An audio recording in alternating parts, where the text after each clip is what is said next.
Okay, so now I'm going to introduce you to the tabla.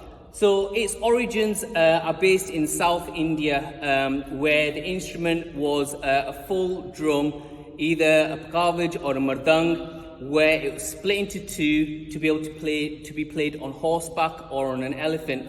As when you're going into battle, you'd hear the sounds of these drums coming in even before you see the actual army itself. So the two instruments, obviously, are of different sizes now, and one is made out of metal, the other one is made out of wood, and it has these interesting little dots on. And these dots help with the resonance of the actual sound. So when the musician plays this, the sound actually carries on a lot longer. So we're going to have a little demonstration. So let's have a little listen to what these sound like.